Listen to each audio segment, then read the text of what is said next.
श्री परमात्मने नमः। यथार्थ गीता श्रीमद्भगवत गीता अथ अष्टादशो अध्याय। ये गीता का अंतिम अध्याय है, जिसके पूर्वार्ध में योगेश्वर श्री कृष्ण द्वारा प्रस्तुत अनेक प्रश्नों का समाधान है तथा उत्तरार्ध गीता का उपसंहार है कि गीता से लाभ क्या है। 17वें अध्याय में आहार, तप, यज्ञ, दान तथा श्रद्धा का विभाग सहित स्वरूप बताया गया। उसी संदर्भ में त्याग के प्रकार शेष है। अर्जुन ने स्वयं एक प्रश्न रखा कि अर्जुन उवाच।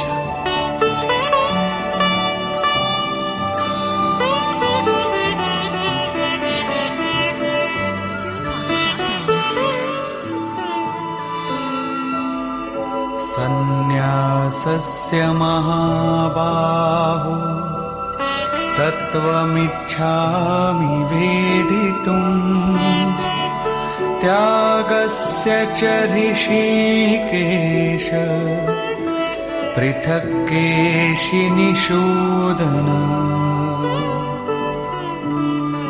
अर्जुन बोला, हे महाबाहो, हे हृदय का सर्वस्व, हे केशिनिषूदन, मैं सन्यास और त्याग के यथार्थ स्वरूप को पृथक पृथक जानना चाहता हूं।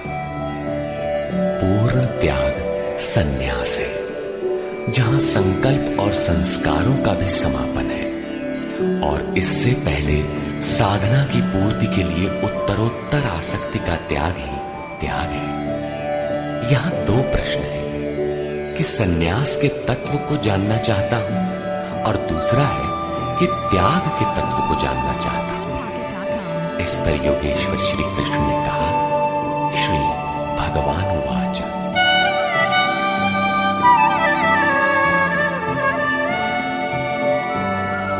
काम्यानां कर्मणां न्यासं सन्न्यासं कवयो विदुः सर्वकर्म फलत्यागं प्राहुस्त्यागं विचक्षणा।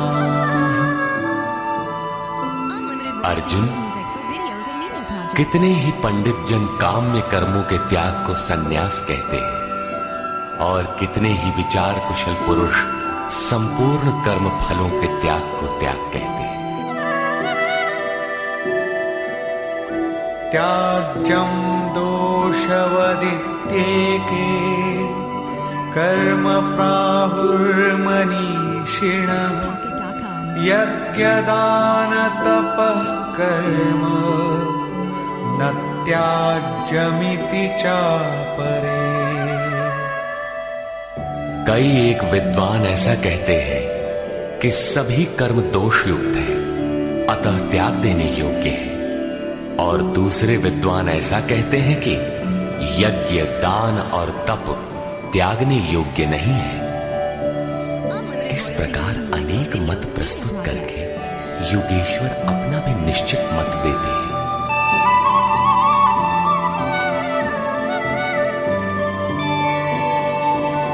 निश्चयं शृणु मे तत्र त्यागे भरतसत्तम त्यागो हि पुरुषौ व्याघ्र त्रिविधः संप्रकीर्तितः। हे अर्जुन, उस त्याग के विषय में तू मेरे निश्चय को सुन।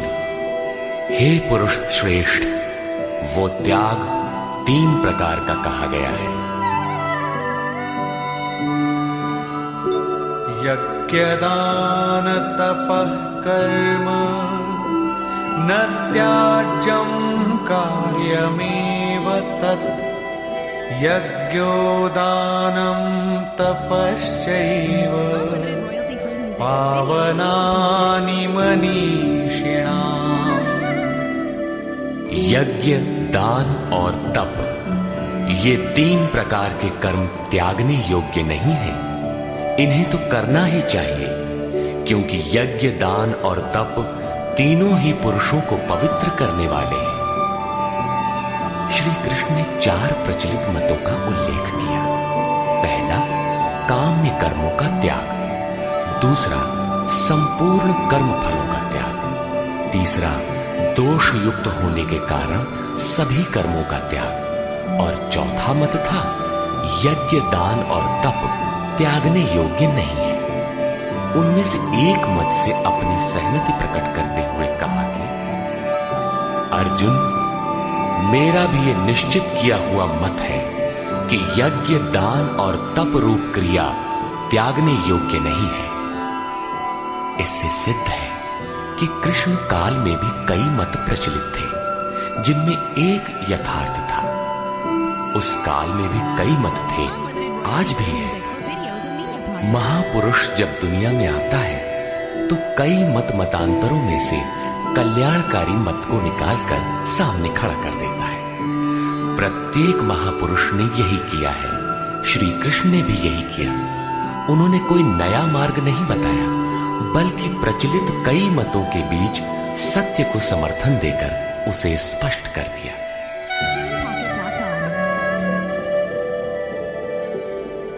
एतान्यपि तु कर्माणि संगं त्यक्त्वा फलानि च कर्तव्यानीति मे पार्थ निश्चितं मतमुत्तमम्।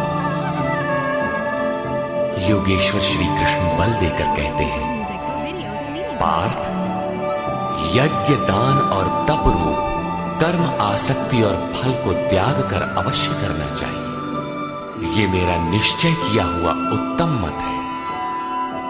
अब अर्जुन के प्रश्न के अनुसार वे त्याग का विश्लेषण करते हैं।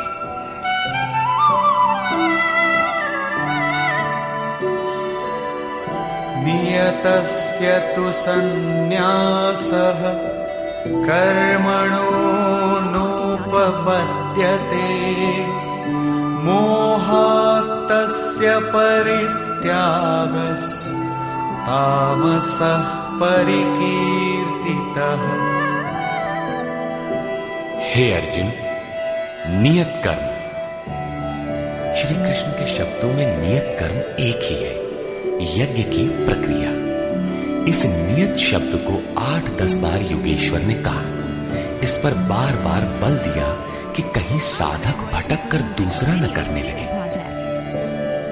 इस शास्त्र विधि से निर्धारित कर्म का त्याग करना उचित नहीं। मोह से उसका त्याग करना तामस त्याग कहा गया है। सांसारिक विषय वस्तुओं की आसक्ति में फंसकर कार्यम कर्म अर्थात नियत कर्म एक दूसरे के पूरक है। इनका त्याग तामसी है। ऐसा पुरुष अधः गच्छति, कीट पतंग पर्यंत अधम योनियों में जाता है, क्योंकि उसने भजन की प्रवृत्तियों का त्याग कर दिया। अब राजस त्याग के विषय में बताते हैं। दुःखमित्येव यत्कर्म काय क्लेश भयात् त्यजेत् सकृत्वा राजसं त्यागं नैव त्यागफलं लभेत्। कर्म को दुखमय समझकर शारीरिक क्लेश के भय से उसका त्याग करने वाला व्यक्ति राजस त्याग को करके भी त्याग के फल को प्राप्त नहीं होता। जिससे भजन पार न लगे और काय क्लेश भयात्, इस भय से कर्म को त्याग दे कि शरीर को कष्ट होगा, उस मनुष्य का त्याग राजसी है। उसे त्याग का फल परम शांति नहीं प्राप्त होती। तथा कार्यमित्येव यत्कर्म नियतं क्रियते अर्जुन संगं त्यक्त्वा फलं चैव त्यागः सात्विको मतः। हे अर्जुन, करना कर्तव्य है ऐसा समझकर जो नियतम शास्त्र विधि से निर्धारित किया हुआ कर्म संग दोष और फल को त्याग कर किया जाता है, वही सात्विक त्याग है। अतः नियत कर्म करे और इसके सिवाय जो कुछ है उसका त्याग कर दे। ये नियत कर्म भी क्या करते ही रहेंगे या कभी इसका भी त्याग होगा? इस पर कहते हैं, अब अंतिम त्याग का रूप देखें।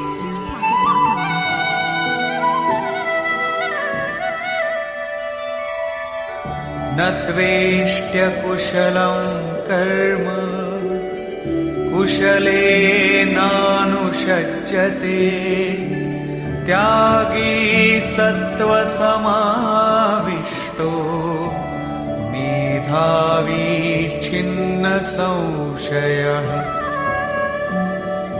हे अर्जुन, जो पुरुष अकुशलम कर्म अर्थात अकल्याणकारी कर्म से, शास्त्र नियत कर्म ही कल्याणकारी है, इसके विरोध में जो कुछ है इसी लोक का बंधन है, इसलिए अकल्याणकारी है।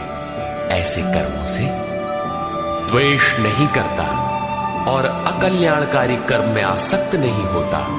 जो करना था वो भी शेष नहीं है। ऐसा सत्व से संयुक्त पुरुष संशय रहित, ज्ञानवान और त्यागी है। उसने सब कुछ त्यागा है, लेकिन प्राप्ति के साथ वो पूर्ण त्याग ही संन्यास है। हो सकता है और कोई सरल रास्ता हो? इस पर कहते हैं, नहीं। नहि देहभृता शक्यं त्यक्तुं कर्माण्यशेषतः,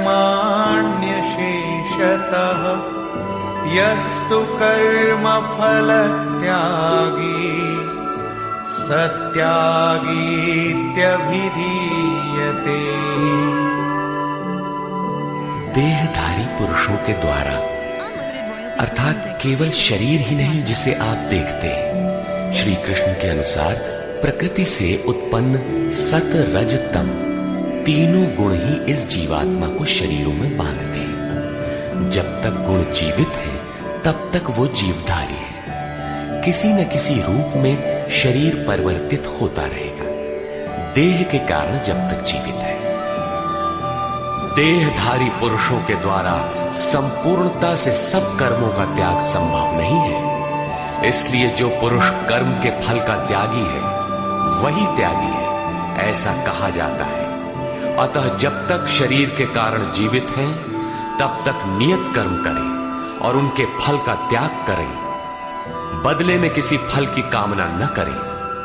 वैसे सकामी पुरुषों के कर्मों का फल भी होता है।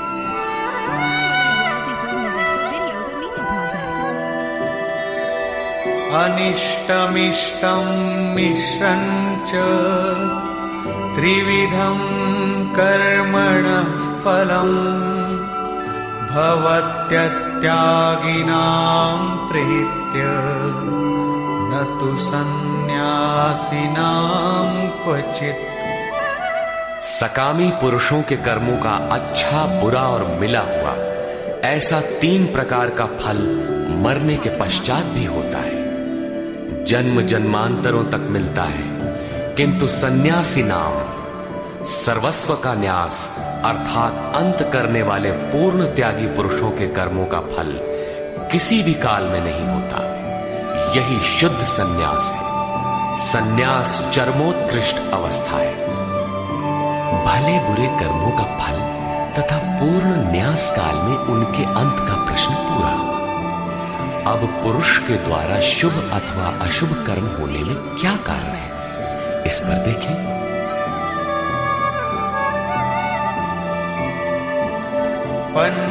पंचैतानि महाबाहो कारणानि निबोध मे, सांख्ये कृतान्ते प्रोक्तानि सिद्धये सर्वकर्मणाम्।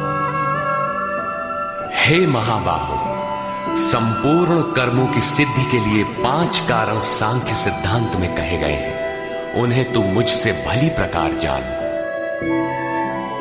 अधिष्ठानं तथा कर्ता करणं च पृथग्विधम् विविधाश्च पृथक् चेष्टा दैवं चैवात्र पंचमम्। इस विषय में कर्ता अर्थात ये मन, पृथक पृथक करण अर्थात जिनके द्वारा किया जाता है, यदि शुभ पार लगता है तो विवेक, वैराग्य, शम, दम, त्याग, अनवरत चिंतन की प्रवृत्तियां करण होगी। यदि अशुभ पार लगता है तो काम, क्रोध, राग, द्वेष, लिप्सा इत्यादि करण होंगे। इनके द्वारा प्रेरित होगी नाना प्रकार की न्यारी न्यारी चेष्टाएं अर्थात अनंत इच्छाएं। आधार अर्थात साधन, जिस इच्छा के साथ साधन मिला वही इच्छा पूरी होने लगती है। और 5वां हेतु है दैव अथवा संस्कार। इसकी पुष्टि करते हैं शरीरवाङ् मनोभिर्यत् कर्म प्रारभते नरः न्याय्यं वा विपरीतं वा पञ्चैते तस्य हेतवः।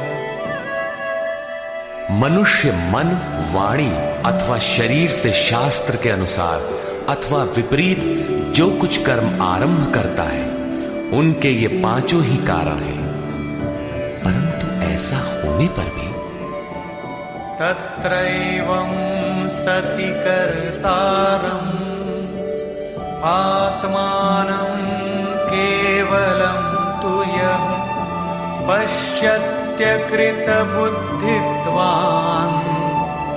न स पश्यति दुर्मतिः।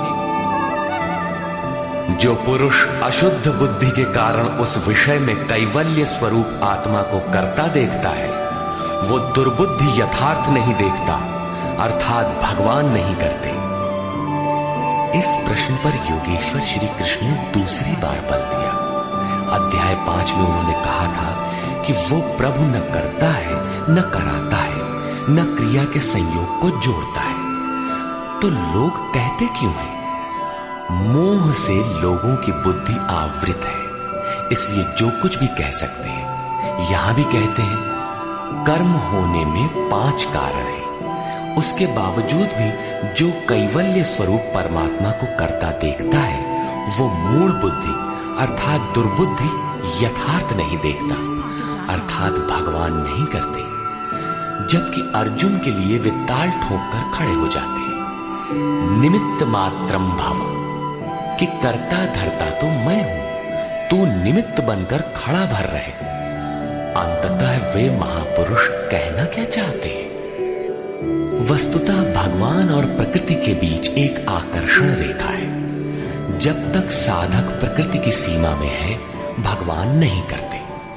बहुत समीप रहकर भी दृष्टा रूप में ही रहते हैं। अनन्य भाव से इष्ट को पकड़ने पर वे हृदय देश से संचालक बन जाते हैं। साधक प्रकृति की आकर्षण सीमा से निकलकर उनके क्षेत्र में आ जाता है।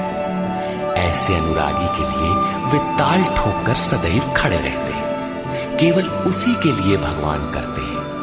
अतः चिंतन करें। प्रश्न पूरा हुआ।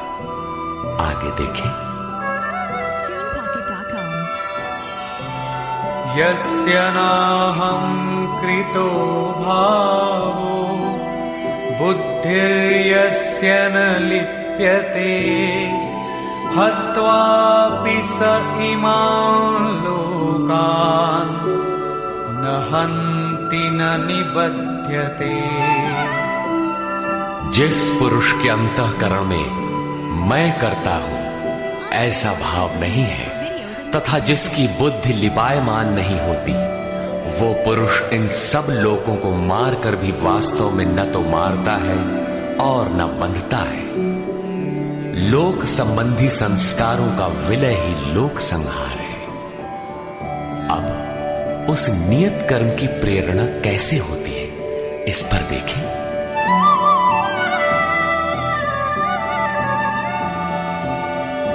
ज्ञानम ज्ञेयं परिज्ञाता त्रिविधा कर्म चोदना करणं कर्म कर्तेति त्रिविधः कर्म संग्रह। अर्जुन, परिज्ञाता अर्थात पूर्ण ज्ञाता महापुरुषों से ज्ञानम, उसको जानने की विधि से, और ज्ञेय जानने योग्य वस्तु। श्री कृष्ण ने पीछे कहा, मैं ही ज्ञेय जानने योग्य पदार्थ हूं, से कर्म करने की प्रेरणा मिलती है। पहले तो पूर्ण ज्ञाता कोई महापुरुष हो, उनके द्वारा उस ज्ञान को जानने की विधि प्राप्त हो, लक्ष्य ज्ञेय पर दृष्टि हो, तभी कर्म की प्रेरणा मिलती है। और कर्ता अर्थात मन की लगन, करण अर्थात विवेक, वैराग्य, शम, दम इत्यादि, तथा कर्म की जानकारी से कर्म का संग्रह होता है, कर्म इकट्ठा होने लगता है।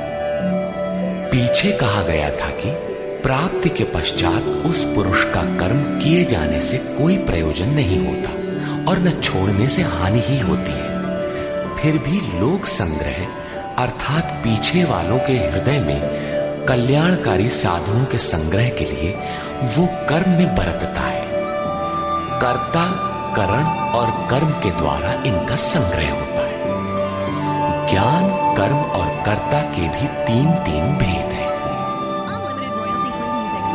ज्ञानम कर्म च कर्ता च त्रिधैव गुणभेदतः प्रोच्यते गुणसंख्यानि यथावत् शृणुतान्यपि।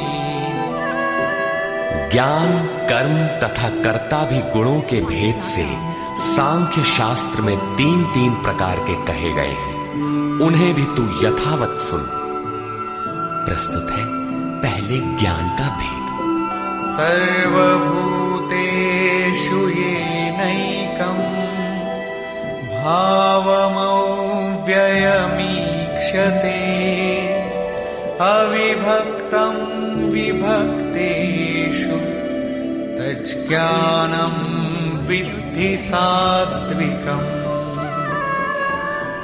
अर्जुन, जिस ज्ञान से मनुष्य पृथक पृथक सब भूतों में एक अविनाशी परमात्म भाव को विभाग रहित एक रस देखता है, उस ज्ञान को तू सात्विक जान।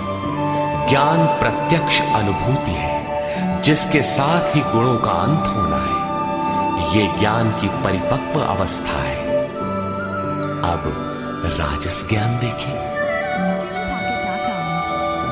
पृथक्त्वेन तु यज्ज्ञानम् नानाभावान् पृथक्विधान् वेत्ति सर्वेषु भूतेषु तज्ज्ञानं विद्धि राजसम्। जो ज्ञान संपूर्ण भूतों में भिन्न प्रकार के अनेक भावों को अलग अलग करके जानता है कि ये अच्छा है, ये बुरे हैं, उस ज्ञान को तू राजस जान। ऐसी स्थिति है तो राजसी स्तर पर तुम्हारा ज्ञान है। अब देखें तामस ज्ञान।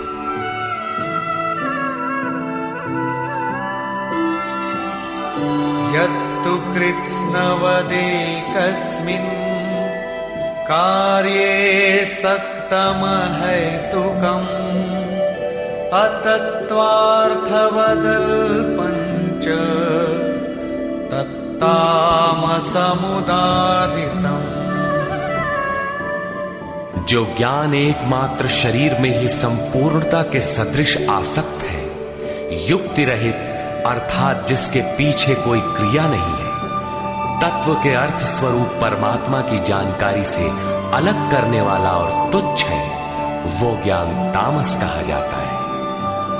अब प्रस्तुत है कर्म के 3 भेद।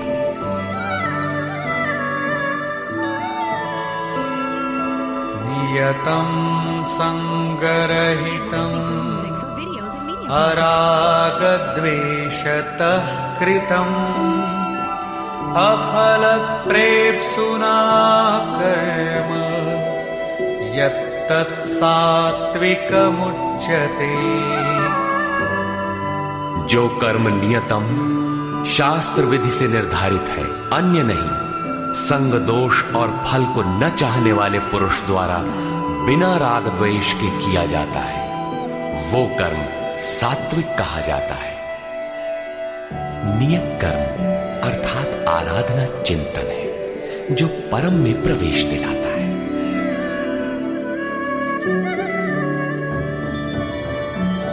यत्तु कामेप्सुना कर्म साहंकारेण वा पुनः क्रियते बहुलायासं तद्राजसमुदाहृतम्। जो कर्म बहुत परिश्रम से युक्त है, फल को चाहने वाले और अहंकार युक्त पुरुष द्वारा किया जाता है, वो कर्म राजस कहा जाता है। ये पुरुष भी वही नियत कर्म करता है, किंतु अंतर मात्र इतना ही है कि फल की इच्छा और अहंकार से युक्त है, इसलिए उसके द्वारा होने वाले कर्म राजस है। अब देखें तामस।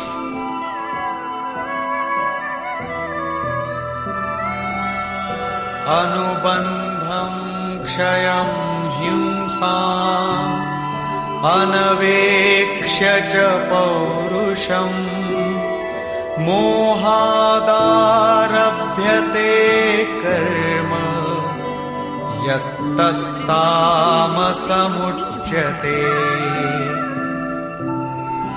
जो कर्म अंततः नष्ट होने वाला है, हिंसा सामर्थ्य को न विचार कर केवल मोहवश आरंभ किया जाता है, वो कर्म तामस कहा है। स्पष्ट है कि ये कर्म शास्त्र का नियत कर्म नहीं है, उसके स्थान पर भ्रांति है। अब देखें कर्ता के लक्षण।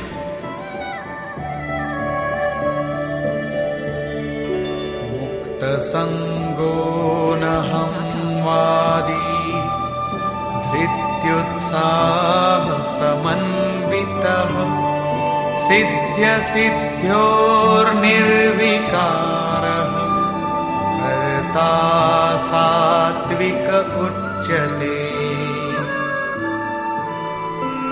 जो कर्ता संग दोष से रहित होकर अहंकार के वचन न बोलने वाला, धैर्य और उत्साह से युक्त होकर कार्य के सिद्ध होने और न होने में हर्ष शोक इत्यादि विकारों से सर्वथा रहित होकर कर्म में अर्थात अहिर्निश प्रवृत्त है, वो कर्ता सात्विक कहा जाता है। यही उत्तम साधक के लक्षण है। कर्म वही है, नियत कर्म।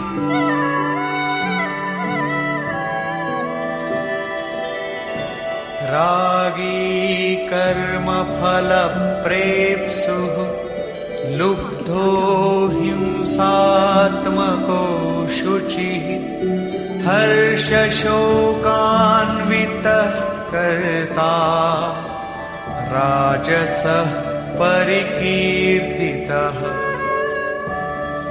आसक्ति युक्त कर्मों के फल को चाहने वाला, लोलुप, आत्माओं को कष्ट देने वाला, अपवित्र और हर्ष शोक से जो लिप्त है, वो कर्ता राजस कहा गया है।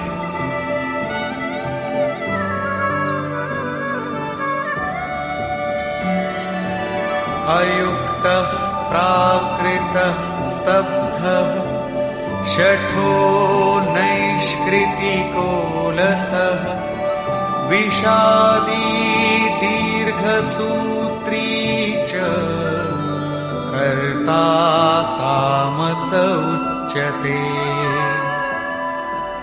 जो चंचल चित्त वाला, असभ्य, घमंडी, धूर्त, दूसरे के कार्यों में बाधा पहुंचाने वाला, शोक करने के स्वभाव वाला, आलसी और दीर्घ सूत्री है कि फिर कर लेंगे, वो कर्ता तामस कहा जाता है। दीर्घ सूत्री कर्म को कल पर टालने वाला है, यद्यपि करने की इच्छा उसे भी रहती है। इस प्रकार कर्ता के लक्षण पूरे हुए। अब योगेश्वर श्री कृष्ण ने नवीन प्रश्न उठाया, बुद्धि, धारणा और सुख के लक्षण।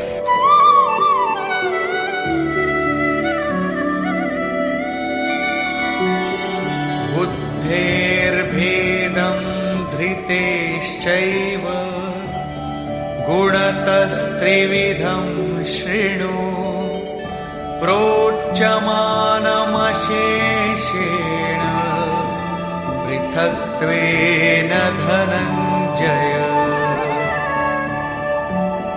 धनंजय, बुद्धि और धारणा शक्ति का भी गुणों के कारण 3 प्रकार का भेद संपूर्णता से विभाग पूर्वक मुझसे सुन।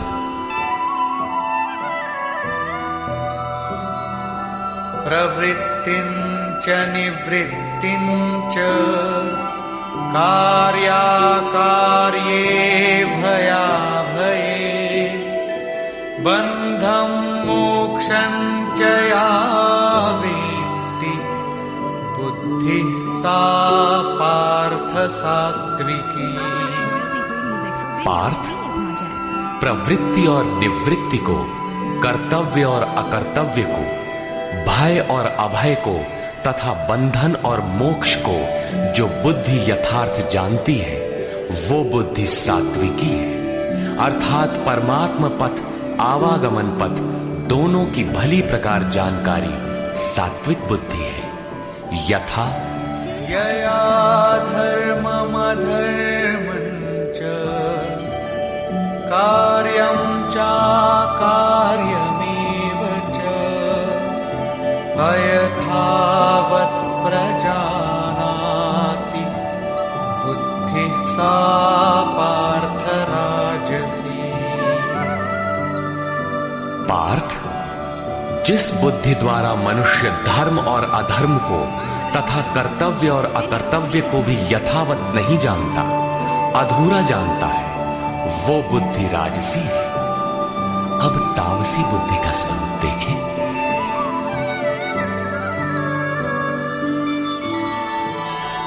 अधर्मं धर्ममिति या मन्यते तमसावृता सर्वार्थान् विपरीतांश्च बुद्धिः सा पार्थ तामसी। पार्थ, तमोगुण से ढकी हुई जो बुद्धि अधर्म को धर्म मानती है तथा संपूर्ण हितों को विपरीत ही देखती है, वो बुद्धि तामसी है। यहां श्लोक 30 से 32 तक बुद्धि के 3 भेद बताए गए। पहली बुद्धि तो किस कार्य से निवृत्त होना है और किस में प्रवृत्त होना है, कौन कर्तव्य है और कौन अकर्तव्य है, इसकी भली प्रकार जानकारी रखती है, वो बुद्धि सात्विक है। जो कर्तव्य अकर्तव्य को धूमिल ढंग से जानती है, यथार्थ नहीं जानती, वो राजसी बुद्धि है। और अधर्म को धर्म, नश्वर को शाश्वत तथा हित को अहित, इस प्रकार विपरीत जानकारी वाली बुद्धि तामसी है। इस प्रकार बुद्धि के भेद समाप्त हुए। अब प्रस्तुत है दूसरा प्रश्न, धृति, धारणा के 3 भेद।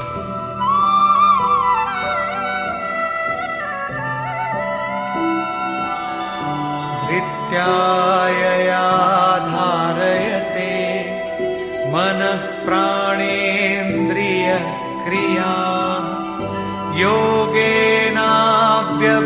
योगेनाव्यभिचारिण्या धृतिः सा पार्थ सात्विकी।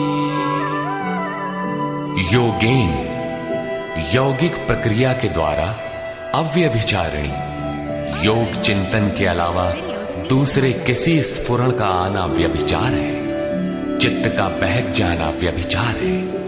अतः ऐसी अव्यभिचारिणी धारणा से मनुष्य मन प्राण और इंद्रियों की क्रिया को जो धारण करता है वो धारणा सात्विकी है। अर्थात मन, प्राण और इंद्रियों को इष्ट की दिशा में मोड़ना ही सात्विक धारणा है। तथा यया तु धर्म कामार्थान् धृत्या धारयतेऽर्जुन प्रसंगेन फलाकांक्षी धृतिः सा पार्थ राजसी। हे पार्थ, फल की इच्छा वाला मनुष्य अति आसक्ति से जिस धारणा के द्वारा केवल धर्म, अर्थ और काम को धारण करता है, अर्थात मोक्ष को नहीं, वो धारणा राजसी है। इस धारणा में भी लक्ष्य वही है, केवल कामना करता है, जो कुछ करता है उसके बदले में चाहता है। अब तामसी धारणा के लक्षण देखें।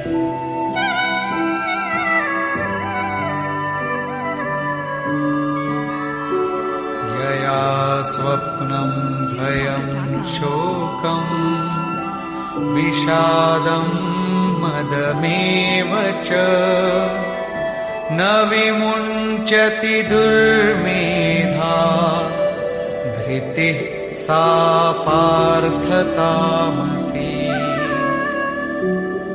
हे पार्थ, दुष्ट बुद्धि वाला मनुष्य जिस धारणा के द्वारा निद्रा, भय, चिंता, दुख और अभिमान को भी अर्थात नहीं छोड़ता, इन सबको धारण किए रहता है, वो धारणा तामसी है। ये प्रश्न पूरा हुआ। अगला प्रश्न है सुख।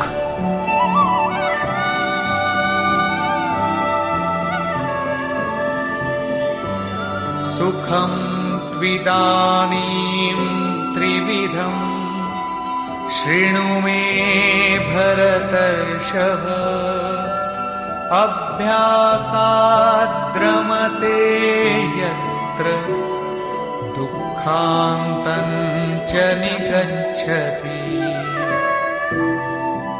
अर्जुन, अब सुख भी 3 प्रकार का मुझसे सुन। उनमें से जिस सुख में साधक अभ्यास से रमण करता है, अर्थात चित्त को समेटकर इष्ट में रमण करता है, और जो दुखों का अंत करने वाला है, तथा यत्तदग्रे विषमिव परिणामे मृतोपमम् तत्सुखं सात्विकं प्रोक्तम् आत्मबुद्धिप्रसादजम्। उपर्युक्त सुख साधन के आरंभ काल में ही यद्यपि विष के सदृश लगता है, प्रहलाद को सूली पर चढ़ाया गया, मीरा को विष मिला।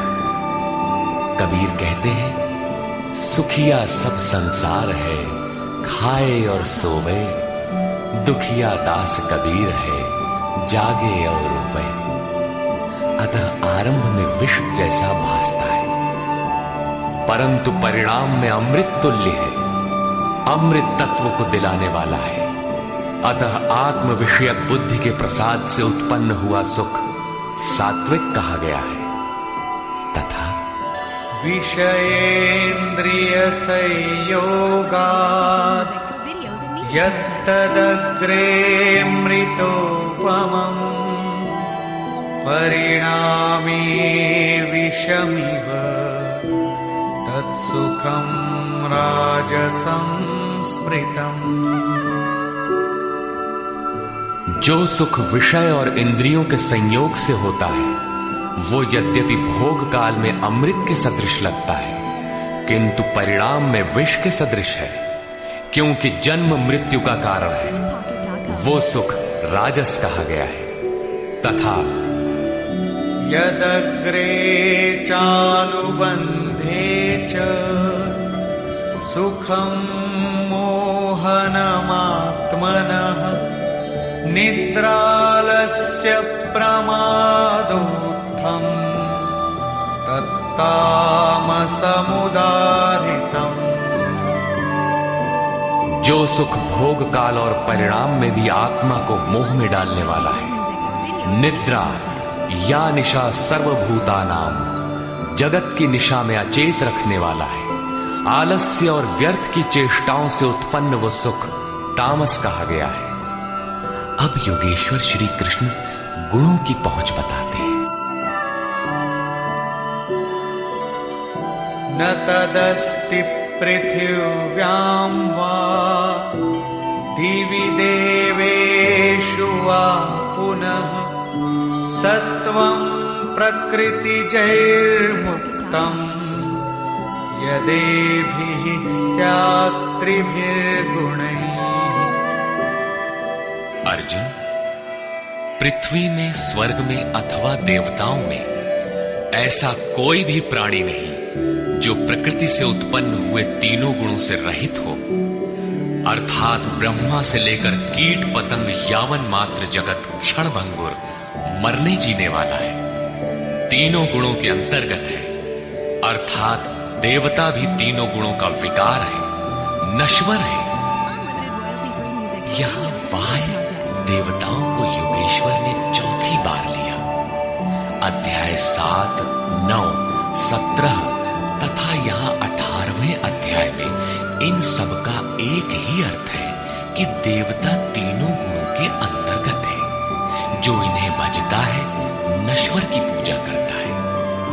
भागवत में भी श्री ऋषभ देव जी के 9 योगीश्वर पुत्रों का प्रसिद्ध आख्यान है, जिसमें उपदेश देते हुए कहते हैं कि स्त्री पुरुष में प्रेम के लिए शंकर पार्वती की, आरोग्य के लिए अश्विनी कुमारों की, विजय के लिए इंद्र की तथा धन के लिए कुबेर की पूजा करें।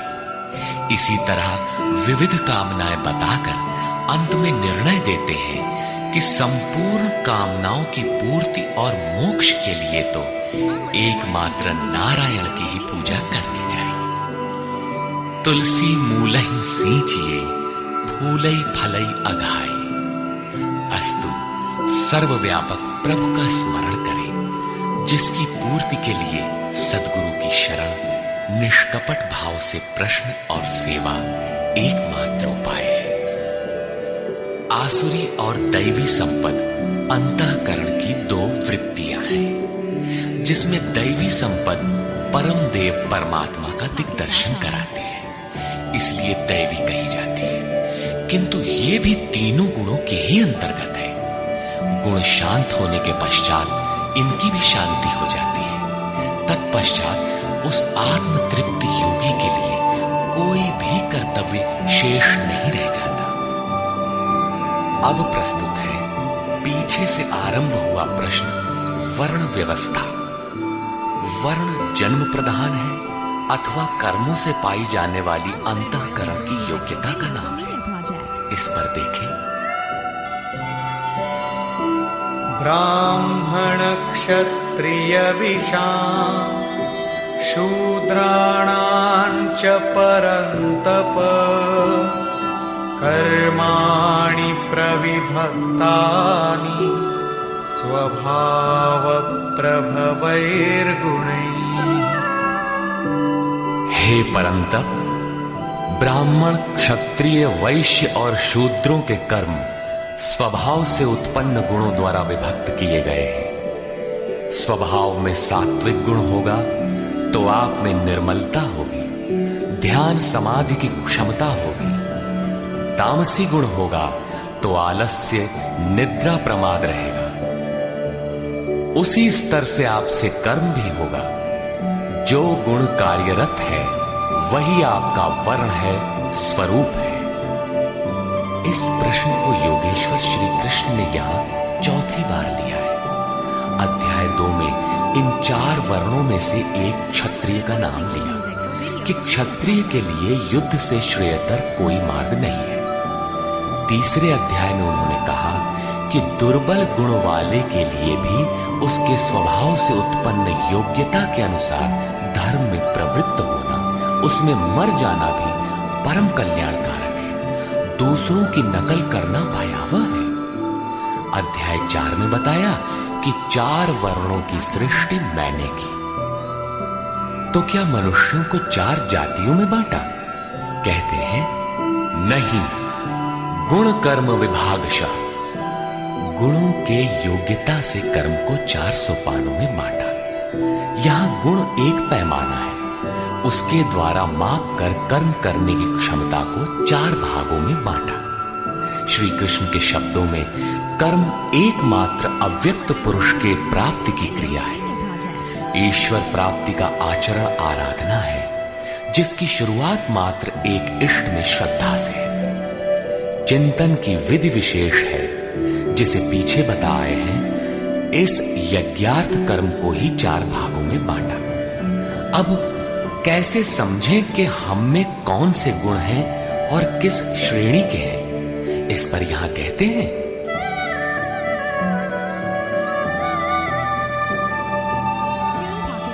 शमो दमस्तपः शौचम् क्षान्तिरार्जवमेव च ज्ञानं विज्ञानमास्तिक्यम् ब्रह्म कर्म स्वभावजम्।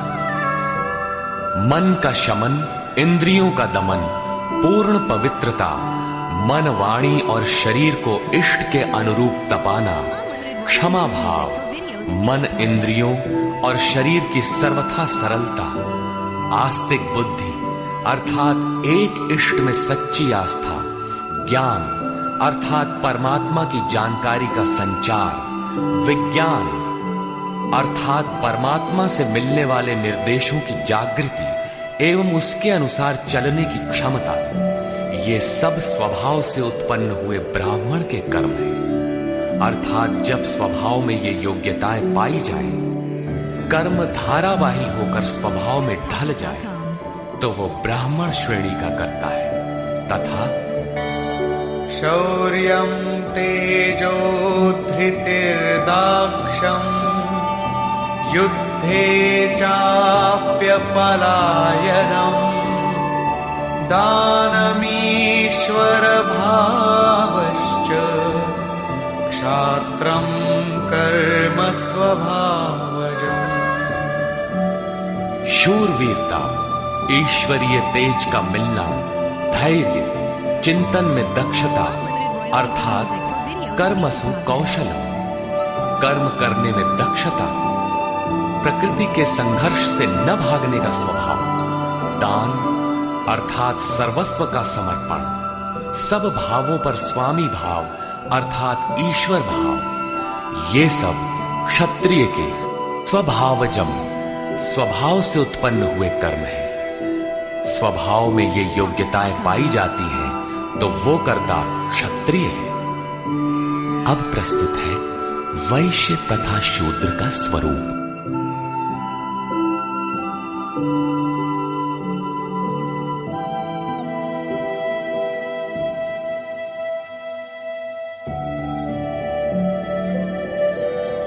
कृषि गौरक्ष्य वाणिज्यम् वैश्यकर्म स्वभावजम् परिचर्यात्मकं कर्म शूद्रस्यापि स्वभावजम्। कृषि, गोरक्षा और व्यवसाय वैश्य के स्वभाव जन्य कर्म है।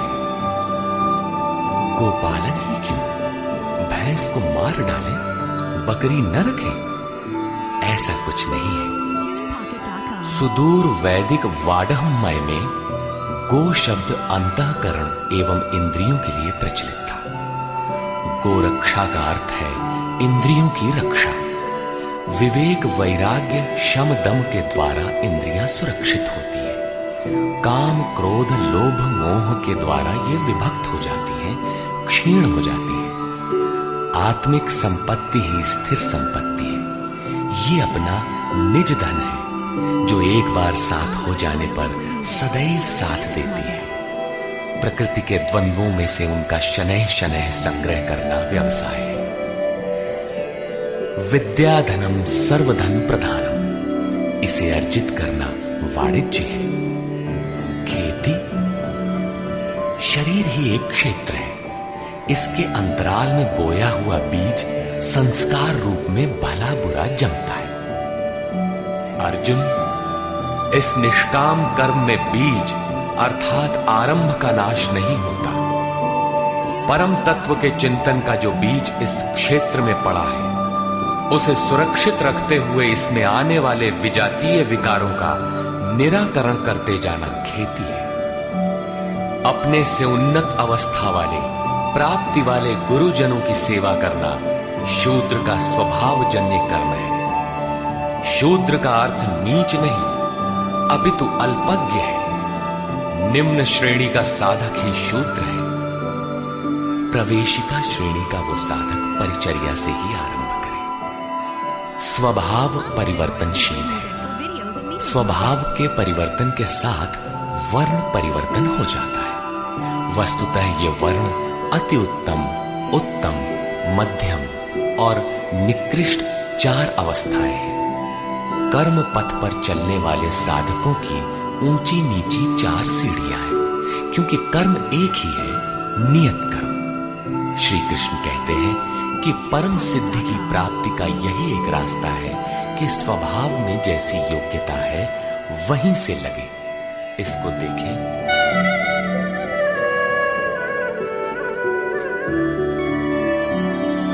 स्वे स्वे कर्मण्यभिरतः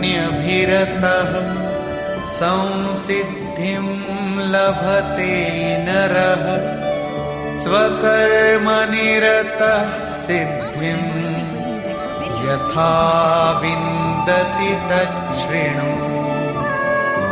अपने अपने स्वभाव में पाई जाने वाली योग्यता के अनुसार कर्म में लगा हुआ मनुष्य संसिद्धिम, भगवत प्राप्ति रूपी परम सिद्धि को प्राप्त होता है।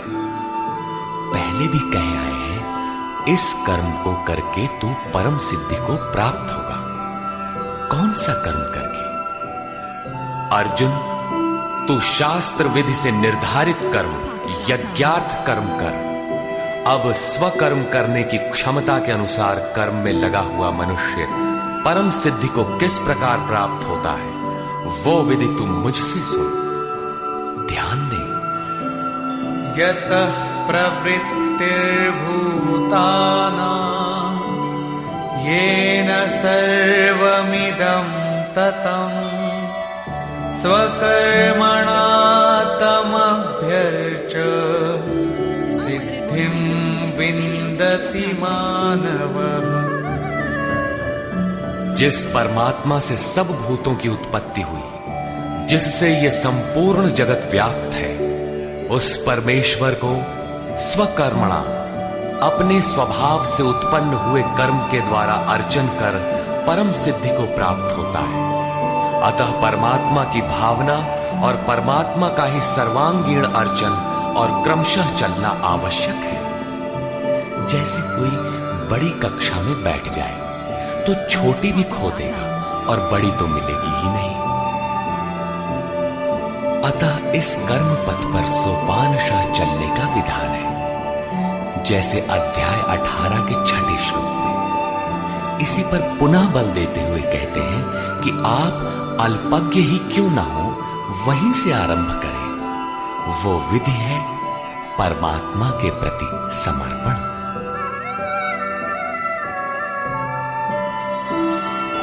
श्रेयान् स्वधर्मो विगुणः परधर्मात् स्वनुष्ठितात्।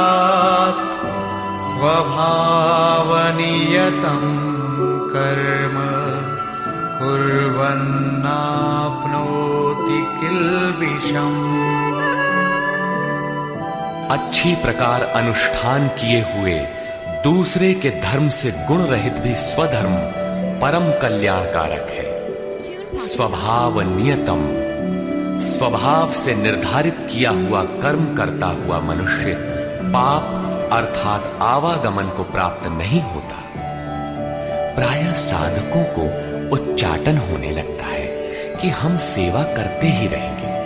वे तो ध्यानस्थ हैं, अच्छे गुणों के कारण उनका सम्मान है, तुरंत वे नकल करने लगते हैं। श्री कृष्ण के अनुसार नकल या ईर्ष्या से कुछ मिलेगा नहीं। अपने स्वभाव से कर्म करने की क्षमता के अनुसार कर्म करके ही कोई परम सिद्धि पाता है, छोड़कर नहीं।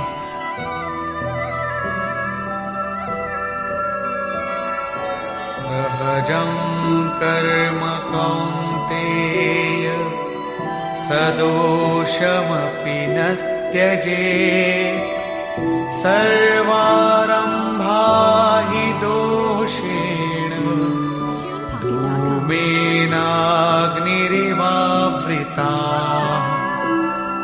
कौन्तेय, दोष युक्त अल्पज्ञ अवस्था वाला है तो सिद्ध है कि अभी दोषों का बाहुल्य है। ऐसा दोष युक्त भी सहजम कर्म, स्वभाव से उत्पन्न सहज कर्म को नहीं त्यागना चाहिए, क्योंकि धुएं से अग्नि के सदृश सभी कर्म किसी न किसी दोष से आवृत्त हैं। ब्राह्मण श्रेणी ही सही, कर्म तो करना पड़ रहा है। स्थिति नहीं मिली तब तक दोष विद्यमान है, प्रकृति का आवरण विद्यमान है। दोषों का अंत वहां होगा जहां ब्राह्मण श्रेणी का कर्म भी ब्रह्म में प्रवेश के साथ विलय हो जाता है। उस प्राप्ति वाले का लक्षण क्या है जहां कर्मों से प्रयोजन नहीं रह जाता?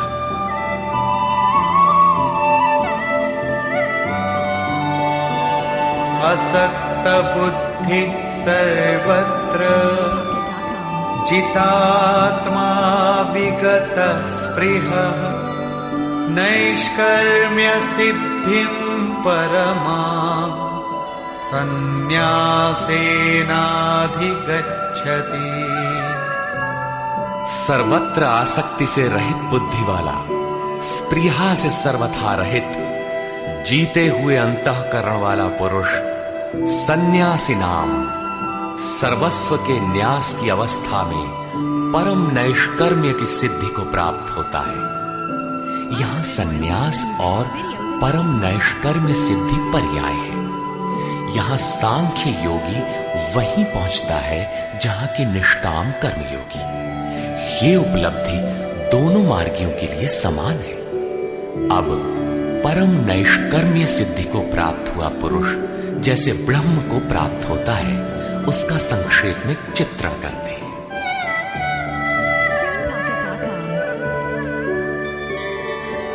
सिद्धिं प्राप्तो यथा ब्रह्म तथाप्नोति निबोध मे। समासेनैव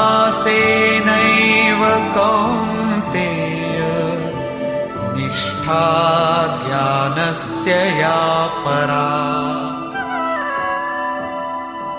कौन्तेय, जो ज्ञान की परानिष्ठा है, पराकाष्ठा है, उस परम सिद्धि को प्राप्त हुआ पुरुष ब्रह्म को जैसे प्राप्त होता है, उस विधि को तू मुझसे संक्षेप में जान।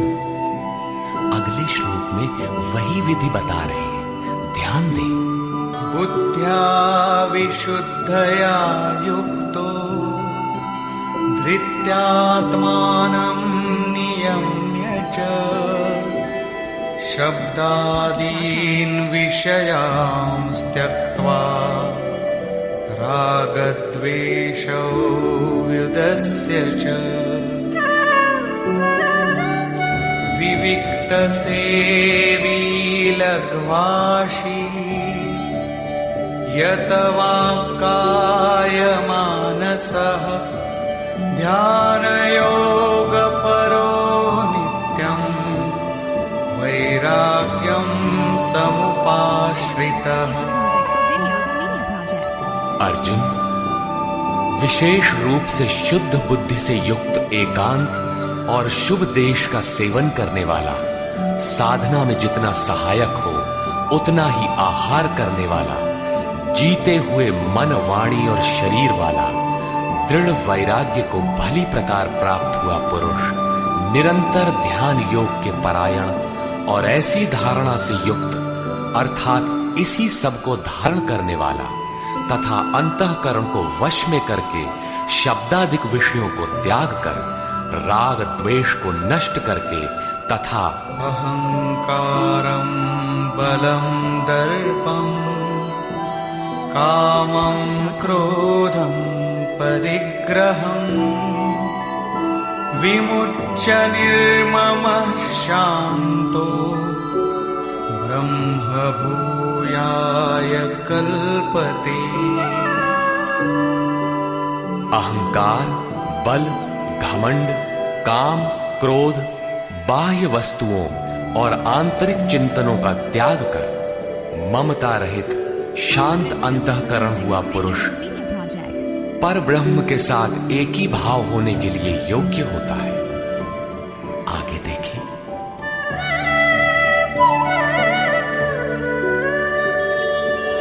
ब्रह्मभूतः प्रसन्नात्मा न शोचति न काङ्क्षति समः सर्वेषु भूतेषु मद्भक्तिं लभते पराम्। ब्रह्म के साथ एक ही भाव होने की योग्यता वाला वो प्रसन्न चित्त पुरुष न तो किसी वस्तु के लिए शोक करता है और न किसी की आकांक्षा ही करता है। सब भूतों में समभाव हुआ वो भक्ति की पराकाष्ठा पर है। भक्ति अपना परिणाम देने की स्थिति में है जहां ब्रह्म में प्रवेश मिलता है। अब भक्त्या मामभिजानाति यावान्यश्चास्मि तत्त्वतः ततो मां तत्त्वतो ज्ञात्वा विशते तदनन्तरम्। उस पराभक्ति के द्वारा वो मुझे तत्व से भली प्रकार जानता है। वो तत्व है क्या? मैं जो और जिस प्रभाव वाला हूं, अजर अमर शाश्वत जिन अलौकिक गुणधर्मों वाला हूं, उसे जानता है और मुझे तत्व से जानकर तत्काल ही मुझ में प्रवेश कर जाता है। प्राप्ति काल में तो भगवान दिखाई पड़ते हैं और प्राप्ति के ठीक बाद तत्क्षण वो अपने ही आत्म स्वरूप को उन ईश्वरीय गुणधर्मों से युक्त पाता है कि आत्मा ही अजर अमर शाश्वत अव्यक्त और सनातन है। अहंकार, बल, दर्प, काम, क्रोध, मद, मोह इत्यादि प्रकृति में गिराने वाले विकार जब सर्वथा शांत हो जाते हैं और विवेक, वैराग्य, शम, दम, एकांत सेवन, ध्यान इत्यादि ब्रह्म में प्रवेश दिलाने वाली योग्यताएं जब पूर्णतया परिपक्व हो जाती हैं, उस समय वो ब्रह्म को जानने योग्य होता है। उस योग्यता का नाम ही पराभक्ति है। इसी योग्यता द्वारा वो तत्व को जानता है। तत्व है क्या? मुझे जानता है। भगवान जो है, जिन विभूतियों से युक्त है, उसे जानता है और मुझे जानकर तत्क्षण मुझ में ही स्थित हो जाता है। अर्थात ब्रह्म, तत्व, ईश्वर, परमात्मा और आत्मा एक दूसरे के पर्याय हैं। एक की जानकारी के साथ ही इन सब की जानकारी हो जाती है। यही परम सिद्धि, परम गति, परम धाम भी है। अतः गीता का दृढ़ निश्चय है कि संन्यास और निष्काम कर्मयोग दोनों ही परिस्थितियों में परम नैष्कर्म्य सिद्धि को पाने के लिए नियत कर्म अर्थात चिंतन अनिवार्य है। अब तक तो सन्यासी के लिए भजन चिंतन पर बल दिया और अब समर्पण कहकर उसी वार्ता को निष्काम कर्मयोगी के लिए भी कहते हैं। सर्वकर्माण्यपि सदा कुर्वाणो मद्व्यपाश्रयः मत्प्रसादादवाप्नोति शाश्वतं पदमव्ययम्। मुझ पर विशेष रूप से आश्रित हुआ पुरुष संपूर्ण कर्मों को सदा करता हुआ, लेश मात्र भी त्रुटि न रख कर करता हुआ, मेरे कृपा प्रसाद से शाश्वत अविनाशी परम पद को प्राप्त होता है। कर्म वही है, नियत कर्म, यज्ञ की प्रक्रिया। पूर्ण योगेश्वर सद्गुरु के आश्रित साधक उनके कृपा प्रसाद से शीघ्र पा जाता है, अतः उसे पाने के लिए समर्पण आवश्यक है। चेतसा सर्वकर्माणि मयि सन्न्यस्य मत्परः बुद्धियोगमुपाश्रित्य मच्चित्तः सततं भव। अतः अर्जुन, संपूर्ण कर्मों को अर्थात जितना कुछ तुझसे बन पड़ता है, मन से मुझे अर्पित करके अपने भरोसे नहीं बल्कि मुझे समर्पण करके मेरे परायण हुआ बुद्धि योग अर्थात योग की बुद्धि का अवलंबन करके निरंतर मुझ में चित्त को लगा। योग एक ही है जो सर्वथा दुखों का अंत करने वाला और परम तत्व परमात्मा में प्रवेश दिलाने वाला है। उसकी क्रिया भी एक ही है, यज्ञ की प्रक्रिया जो मन तथा इंद्रियों के संयम, श्वास प्रश्वास तथा ध्यान इत्यादि पर निर्भर है, जिसका परिणाम भी एक ही है, यान्ति ब्रह्म सनातनम। इसी पर आगे कहते हैं,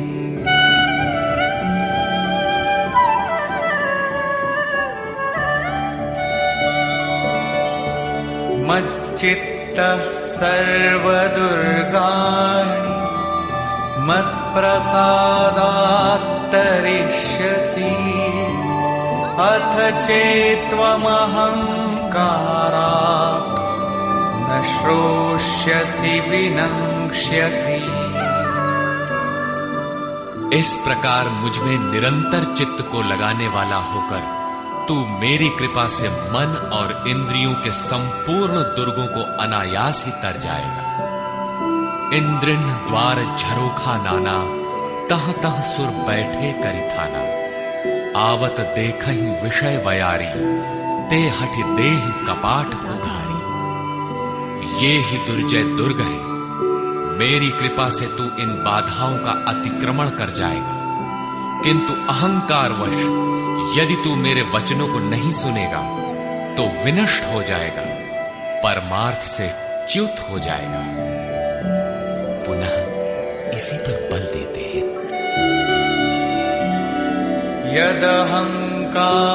यदहंकारमाश्रित्य न योत्स्य इति मन्यसे मिथ्यैष व्यवसायस्ते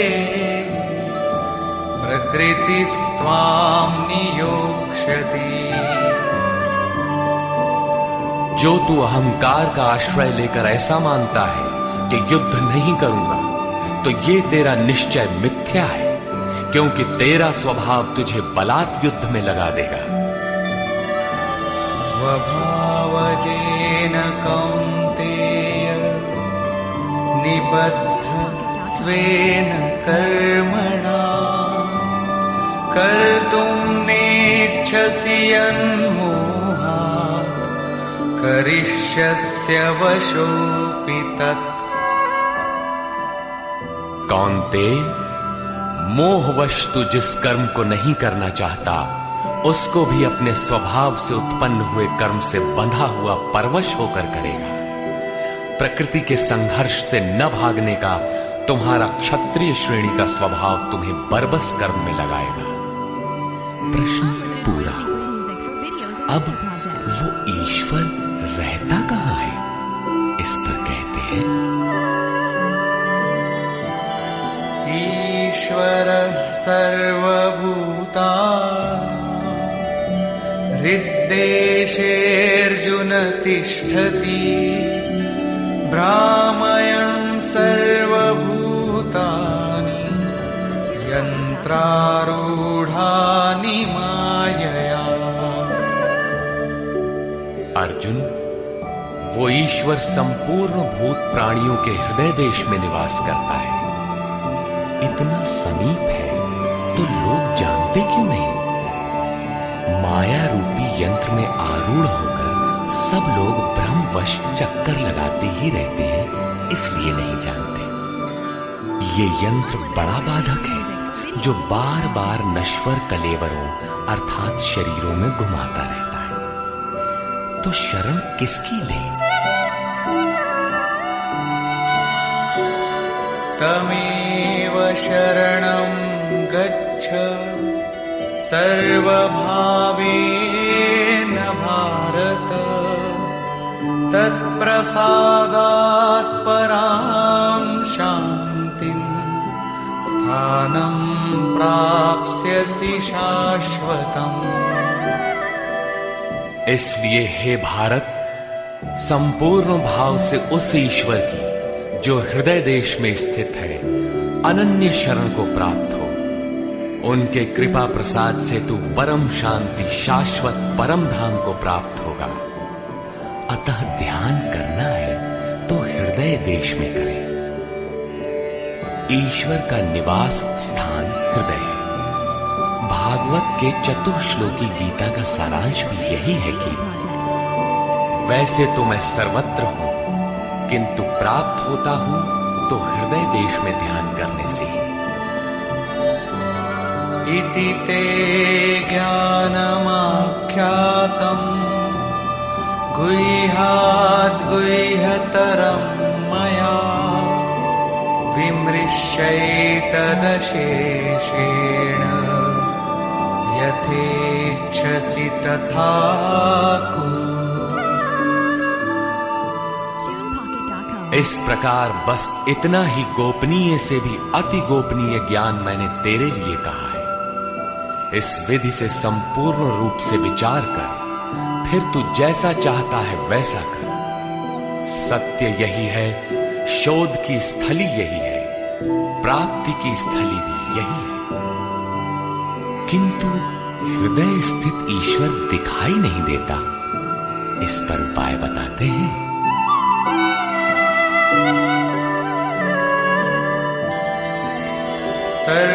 सर्वगुह्यतमं भूयः शृणु मे परमं वचः, इष्टोऽसि मे दृढमिति ततो वक्ष्यामि ते हितम्।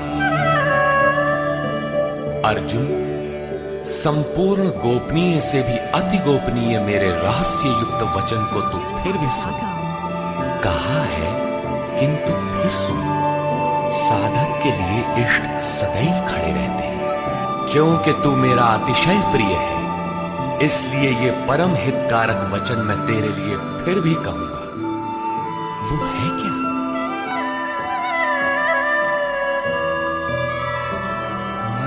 मन्मना भव मद्भक्तो मद्याजी मां नमस्कुरु, मामे वैष्यसि सत्यं ते प्रतिजाने प्रियोऽसि मे।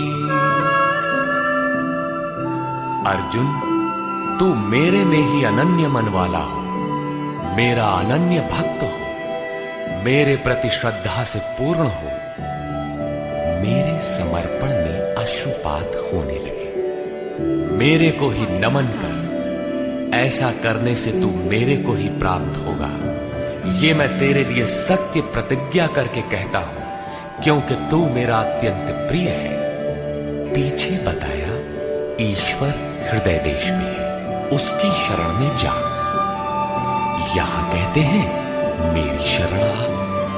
ये अति गोपनीय रहस्य युक्त वचन सुन कि मेरी शरण आओ। वास्तव में योगेश्वर श्री कृष्ण कहना क्या चाहते हैं? यही कि साधक के लिए सद्गुरु की शरण नितांत आवश्यक है। श्री कृष्ण एक पूर्ण योगेश्वर थे। अब समर्पण की विधि बताते हैं।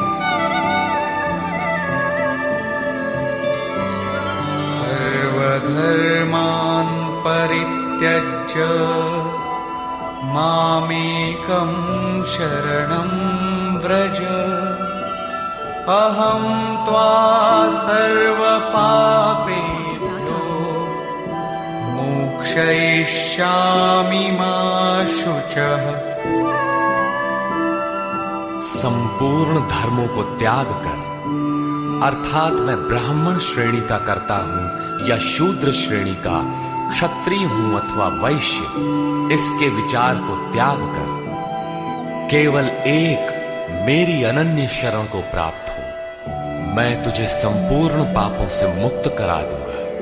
तू शोक मत कर। इन सब ब्राह्मण क्षत्रिय इत्यादि वर्णों का विचार न कर कि इस कर्म पथ में किस स्तर का हूं। जो अनन्य भाव से शरण हो जाता है, सिवाय इष्ट के अन्य किसी को नहीं देखता, उसके क्रमशः वर्ण परिवर्तन, उत्थान तथा पूर्ण पापों से निवृत्ति अर्थात मोक्ष की जिम्मेदारी वो इष्ट सद्गुरु स्वयं अपने हाथों में ले लेते हैं। प्रत्येक महापुरुष ने यही कहा। शास्त्र जब लिखने में आ जाता है तो लगता है कि ये सबके लिए है, किंतु है वस्तुतः श्रद्धावान के लिए ही। अर्जुन अधिकारी था, अतः उसे बल देकर कहा। अब योगेश्वर स्वयं निर्णय देते हैं कि इसके अधिकारी कौन है। इदन्ते न तपस्काय न भक्ताय कदाचन न चाशुश्रूषवे वाच्यं न च मां योऽभ्यसूयति। अर्जुन, इस प्रकार तेरे हित के लिए कहे हुए इस गीता के उपदेश को किसी काल में भूल कर भी न तो तप रहित मनुष्य के प्रति कहना चाहिए, न भक्ति रहित के प्रति कहना चाहिए, न बिना सुनने की इच्छा वाले के प्रति कहना चाहिए। और जो मेरी निंदा करता है, ये दोष है, वो दोष है, इस प्रकार झूठी आलोचना करता है, उसके प्रति भी नहीं कहना चाहिए। महापुरुष ही तो थे जिनके समक्ष स्तुतिकर्ताओं के साथ साथ कतिपय निंदक भी रहे होंगे। इनसे तो नहीं कहना चाहिए, किंतु प्रश्न स्वाभाविक है कि कहा किससे जाए। इस पर देखिए।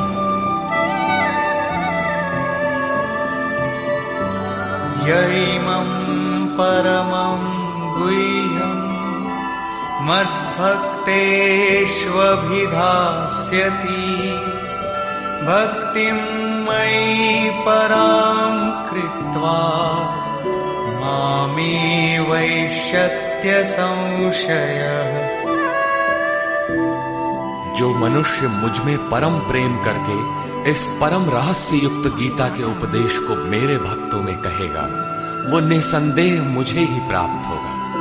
अर्थात वो भक्त मुझे ही प्राप्त होगा जो सुन लेगा, क्योंकि उपदेश को भली प्रकार सुनकर हृदयंगम कर लेगा तो उस पर चलेगा तथा पार पा जाएगा। अब उस उपदेशकर्ता के लिए कहते हैं,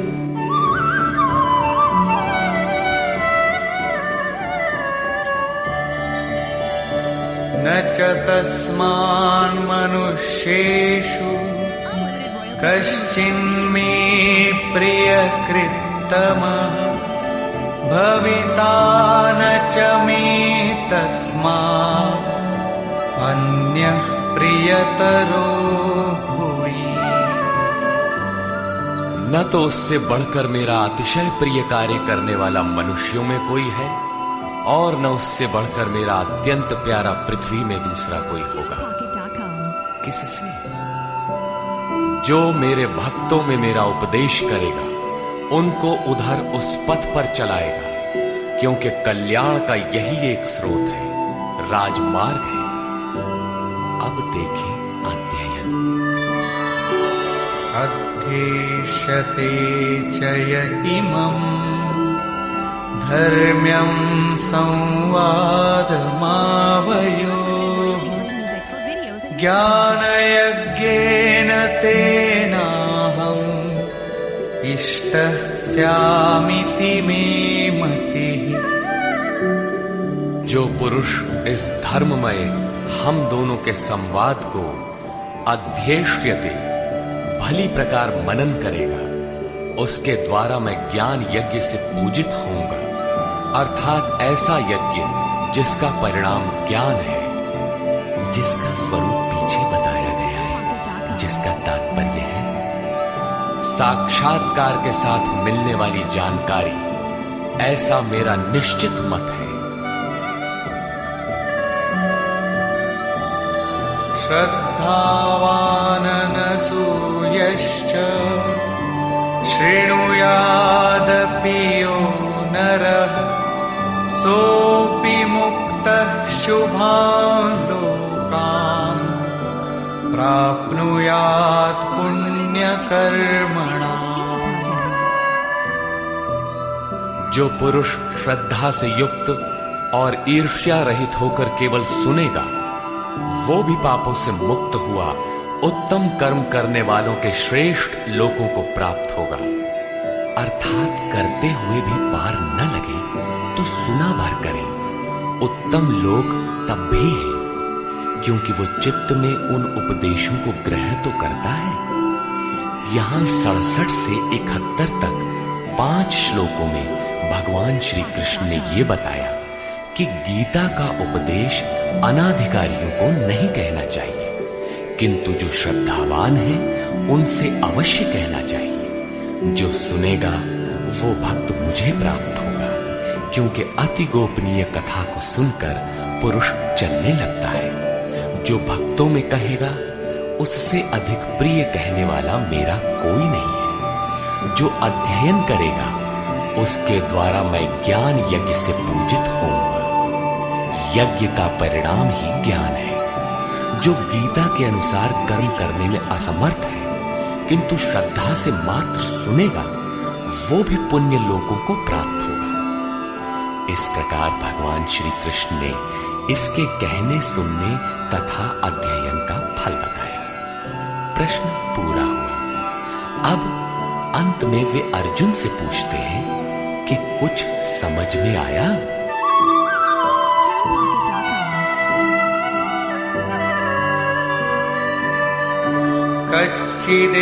कच्चिदेतच्छ्रितं पार्थ त्वयैकाग्रेण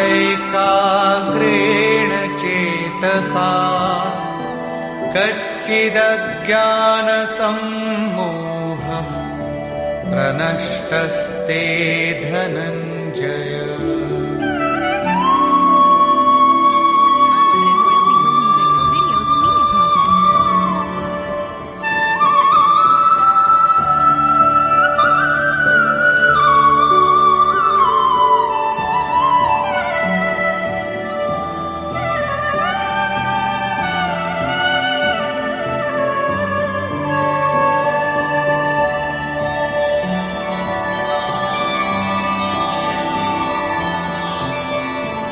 हे पार्थ, क्या मेरा ये वचन तूने एकाग्र चित्त होकर सुना? क्या तेरा अज्ञान से उत्पन्न मोह नष्ट हुआ? इस पर अर्जुन बोला, अर्जुना उवाच।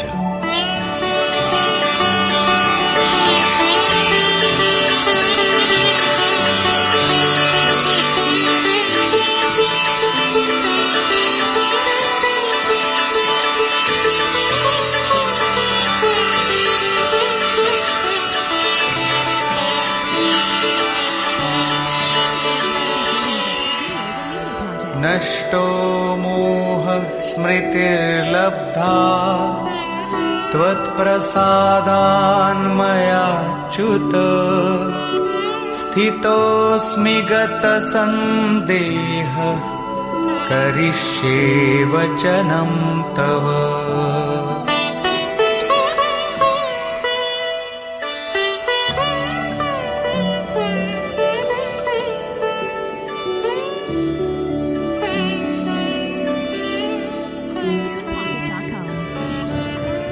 अच्युत अर्थात जो सत्य से कभी च्युत नहीं होते, आपकी कृपा से मेरा मोह नष्ट हो गया है, मुझे स्मृति प्राप्त हुई है, मुझे याद है अब मैं संशय रहित हुआ स्थित हूं और आपकी आज्ञा का पालन करूंगा। अर्जुन का समाधान हो गया। साथ ही योगेश्वर श्री कृष्ण के श्रीमुख से निःसृत वाणी का उपसंहार हुआ। इस पर संजय बोला, 11वें अध्याय में विराट रूप का दर्शन करा लेने पर योगेश्वर श्री कृष्ण ने कहा था कि अर्जुन, अनन्य भक्ति के द्वारा मैं इस प्रकार देखने को, जैसा तूने देखा है, तत्व से जानने तथा प्रवेश करने को सुलभ हूं। अध्याय 11 के 54वें श्लोक में इस प्रकार दर्शन करने वाले साक्षात मेरे स्वरूप को प्राप्त हो जाते हैं। और यहां भी अर्जुन से पूछते हैं कि क्या तुम्हारा मोह नष्ट हुआ? अर्जुन ने कहा कि मेरा मोह नष्ट हो गया, मैं अपनी स्मृति को प्राप्त हो गया हूं, आप जो कहते हैं वही करूंगा। दर्शन के साथ तो अर्जुन को मुक्त हो जाना चाहिए था। वस्तुतः अर्जुन को तो जो होना था हो गया, किंतु शास्त्र भविष्य में आने वाली पीढ़ी के लिए होता है, उसका उपयोग आप सबके लिए है। संजय उवाच।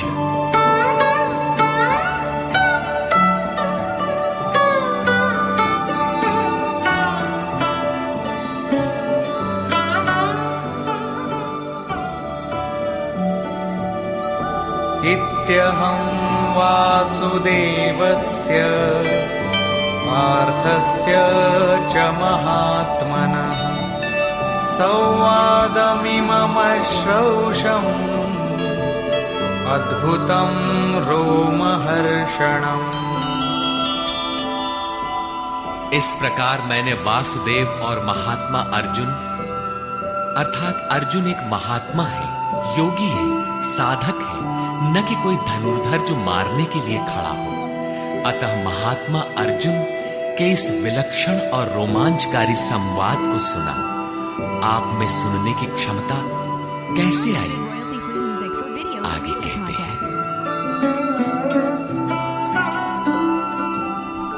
व्यासप्रसादाच्छ्रितवान् एतद्गुह्यमहं परम् योगं योगेश्वरात् कृष्णात् साक्षात् कथयतः स्वयं। श्री व्यास जी की कृपा से उनकी दी हुई दृष्टि से मैंने इस परम गोपनीय योग को साक्षात कहते हुए स्वयं योगेश्वर श्री कृष्ण से सुना है। संजय श्री कृष्ण को योगेश्वर मानता है। जो स्वयं योगी हो और दूसरों को भी योग प्रदान करने की क्षमता रखता हो, वो योगेश्वर है। राजन् संस्मृत्य संस्मृत्य संवादमिममद्भुतम् केशवार्जुनयोः पुण्यम् इष्यामि च मुहुर्मुहुः। हे राजन धृतराष्ट्र, केशव और अर्जुन के इस परम कल्याणकारक और अद्भुत संवाद को पुनः स्मरण करके मैं बारंबार हर्षित हो रहा हूं। अतः इस संवाद को सदैव स्मरण करना चाहिए और इसी स्मृति से प्रसन्न रहना चाहिए। अब उनके स्वरूप का स्मरण कर संजय कहते हैं,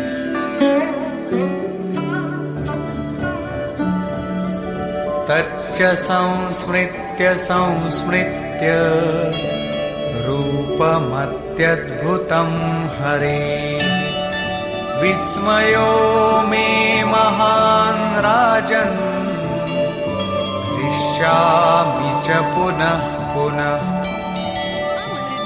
हे राजन, हरि के अर्थात जो शुभाशुभ सर्व का हरण कर स्वयं शेष रहते हैं, उन हरि के अति अद्भुत रूप को पुनः पुनः स्मरण करके मेरे चित्त में महान आश्चर्य होता है और मैं बारंबार हर्षित होता हूं। इष्ट का स्वरूप बार बार स्मरण करने की वस्तु है। में संजय निर्णय देते हैं।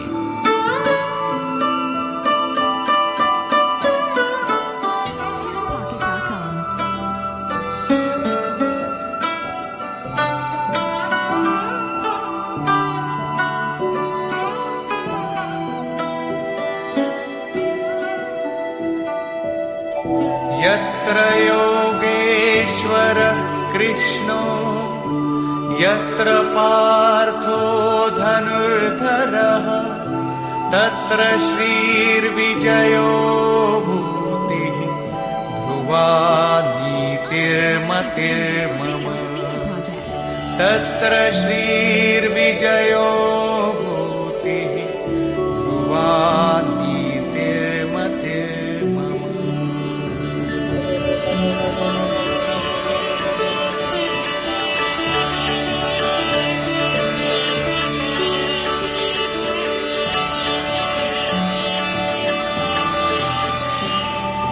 राजन, जहां योगेश्वर श्री कृष्ण और धनुर्धर अर्जुन अर्थात ध्यान ही धनुष है, इंद्रियों की दृढ़ता ही गांडीव है, अर्थात स्थिरता के साथ ध्यान धरने वाला महात्मा अर्जुन है, वहीं पर श्री ऐश्वर्य विजय जिसके पीछे हार नहीं है, ईश्वरीय विभूति और चल संसार में अचल रहने वाली नीति है, ऐसा मेरा मत है। आज तो धनुर्धर अर्जुन है नहीं, ये नीति विजय विभूति तो अर्जुन तक सीमित रह गई, तत्सामयिक थी यह तो द्वापर में ही समाप्त हो गई। लेकिन ऐसी बात नहीं है। योगेश्वर श्री कृष्ण ने बताया कि मैं सबके हृदय देश में निवास करता हूं, आपके हृदय में भी वे हैं। अनुराग ही अर्जुन है। अनुराग आपके अंतःकरण की इष्टोन्मुख लगन का नाम है।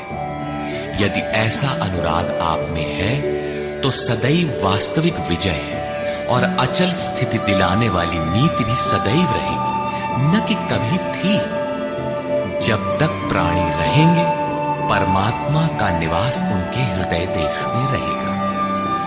विकल आत्मा उसे पाने का इच्छुक होगा और उनमें से जिसके भी हृदय में उसे पाने का अनुराग उमड़ेगा वही अर्जुन की श्रेणी वाला होगा, क्योंकि अनुराग ही अर्जुन है।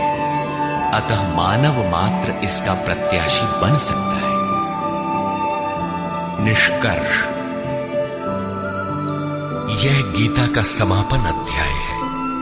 आरंभ में ही अर्जुन का प्रश्न है, प्रभु मैं त्याग और सन्यास के भेद और स्वरूप को जानना चाहता हूं। योगेश्वर श्री कृष्ण ने इस पर प्रचलित 4 मतों की चर्चा की। इनमें एक सही भी था। इससे मिलता जुलता ही निर्णय योगेश्वर श्री कृष्ण ने दिया कि यज्ञ, दान और तप किसी काल में त्यागने योग्य नहीं है। ये मनीषियों को भी पवित्र करने वाले हैं। इन तीनों को रखते हुए इनके विरोधी विकारों का त्याग करना ही वास्तविक त्याग है। यह सात्विक त्याग है। फल की इच्छा के साथ त्याग राजस है। मोहवश नियत कर्म का ही त्याग करना तामस त्याग है। और सन्यास त्याग की ही चरमोत्कृष्ट अवस्था है। नियत कर्म और ध्यान जनित सुख सात्विक है। इंद्रियों और विषयों का भोग राजस है और तृप्तिदायक अन्न की उत्पत्ति से रहित दुखद सुख तामस है। मनुष्य मात्र के द्वारा शास्त्र के अनुकूल अथवा प्रतिकूल कार्य होने में 5 कारण हैं। कर्ता अर्थात मन, पृथक पृथक करण अर्थात जिनके द्वारा किया जाता है। शुभ पार लगता है तो विवेक, वैराग्य, शम, दम करण है। अशुभ पार लगता है तो काम, क्रोध, राग, द्वेष इत्यादि करण होंगे। नाना प्रकार की इच्छाएं अर्थात इच्छाएं अनंत हैं, सब पूर्ण नहीं हो सकती। केवल वह इच्छा पूर्ण होती है जिसके साथ आधार मिल जाता है। चौथा कारण है आधार अर्थात साधन। और 5वां हेतु है दैव अर्थात प्रारब्ध या संस्कार। प्रत्येक कार्य के होने में यही 5 कारण हैं। फिर भी जो कैवल्य स्वरूप परमात्मा को कर्ता मानता है वह मूल बुद्धि यथार्थ नहीं जानता, अर्थात भगवान नहीं करते, जबकि पीछे कह आए हैं कि अर्जुन तू निमित्त मात्र होकर खड़ा भर रहे, कर्ता धर्ता तो मैं हूं। अंततः उन महापुरुष का आशय क्या है? वस्तुतः प्रकृति और पुरुष के बीच एक आकर्षण सीमा है। जब तक मनुष्य प्रकृति में बरतता है तब तक माया प्रेरणा करती है, और जब वह इससे ऊपर उठकर इष्ट को समर्पित हो जाता है और वह इष्ट जब हृदय देश से रथी हो जाता है फिर भगवान करते हैं। ऐसे स्तर पर अर्जुन था, संजय भी था, और सबके लिए इस अर्थात कक्षा में पहुंचने का विधान है। अतः यहां भगवान प्रेरणा करते हैं। पूर्ण ज्ञाता महापुरुष, जानने की विधि और ज्ञेय परमात्मा, इन तीनों के संयोग से कर्म की प्रेरणा मिलती है। इसलिए किसी अनुभवी महापुरुष अर्थात सद्गुरु के सानिध्य में समझने का प्रयास करना चाहिए। वर्ण व्यवस्था के प्रश्न को चौथी बार लेते हुए योगेश्वर श्री कृष्ण ने बताया कि इंद्रियों का दमन, मन का शमन, एकाग्रता, शरीर, वाणी और मन को इष्ट के अनुरूप तपाना, ईश्वरीय जानकारी का संचार, ईश्वरीय निर्देशन पर चलने की क्षमता इत्यादि ब्रह्म में प्रवेश दिलाने वाली योग्यताएं ब्राह्मण श्रेणी के कर्म हैं। शौर्य, पीछे न हटने का स्वभाव, सब भावों पर स्वामी भाव, कर्म में प्रवृत्त होने की दक्षता क्षत्रिय श्रेणी का कर्म है। इंद्रियों का संरक्षण, आत्मिक संपत्ति का संवर्धन इत्यादि वैश्य श्रेणी के कर्म है, और परिचर्या शूद्र श्रेणी का कर्म है। शूद्र का अर्थ है अल्पज्ञ। अल्पज्ञ साधक जो नियत कर्म चिंतन में 2 घंटे बैठकर 10 मिनट भी अपने पक्ष में नहीं पाता।